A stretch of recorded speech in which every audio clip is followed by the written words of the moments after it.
2012, une toute nouvelle émission débarque sur TF1, The Voice.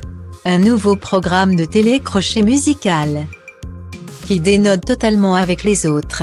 Cette fois-ci, les apprentis chanteurs chantent face à 4 juges qui sont de dos.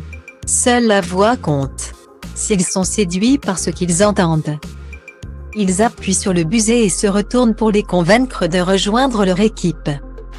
S'ils n'aiment pas, ils ne se retournent pas et prennent le risque de voir disparaître ce talent à jamais. Voilà bientôt 10 ans que The Voice résonne dans nos postes de télévision le samedi soir. Et des talents, il y en a eu des tonnes. Louane, Kanji Girac, Amir, Slimane. Sans oublier Lisandro Cuxi, les ex-frérots de la Vega et bien d'autres. Les coachs ont aussi été nombreux à se succéder dans le fauteuil, puisqu'il y en a eu 14 en tout en comptant The Voice Kids, Lara Fabian, Pascal Obispo, Soprano, Julien Clerc, Monsieur Pokora, Garou, Louis Bertignac, Florent Pagny, Marc Lavoine, Amel Ban, Vianney, Jennifer, Mika, Zazie et Patrick Fiori. Et dès le samedi 11 septembre, les fans de The Voice auront droit à une édition à l'All-Star du programme.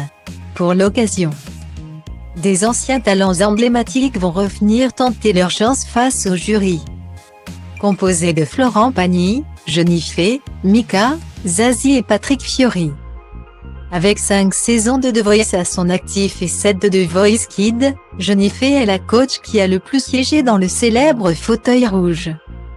Un rôle qu'elle a endossé dès la toute première saison en 2012.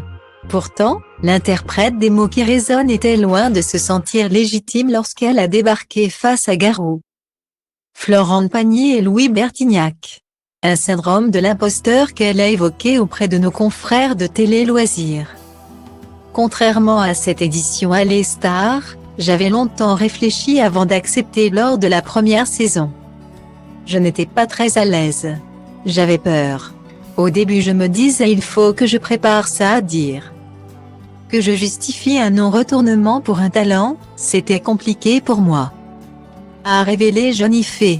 D'autant plus qu'elle se sentait moins légitime que les garçons. J'étais quand même assise à côté d'artistes incroyables. J'ai et j'aurai toujours moins d'années dans les pattes qu'un Florent Pagny, qu'un Louis Bertignac ou un Garou. Donc ma légitimité à être dans ce fauteuil, je l'ai beaucoup remise en question, confie la chanteuse. Heureusement, Jennifer a pu compter sur les conseils précieux de ses camarades. Ils m'avaient conseillé de ne pas me prendre la tête, d'arrêter de me poser 1001 questions et d'être celle que je suis. Puis, au fil des saisons, j'ai découvert que le non pouvait être constructif dans le parcours d'un talent. C'est comme ça que je me suis progressivement assumée dans ce fauteuil, affirme-t-elle. C'est donc remonté à bloc que Jennifer reprendra son rôle de coach dans cette saison All-Star de The Voice.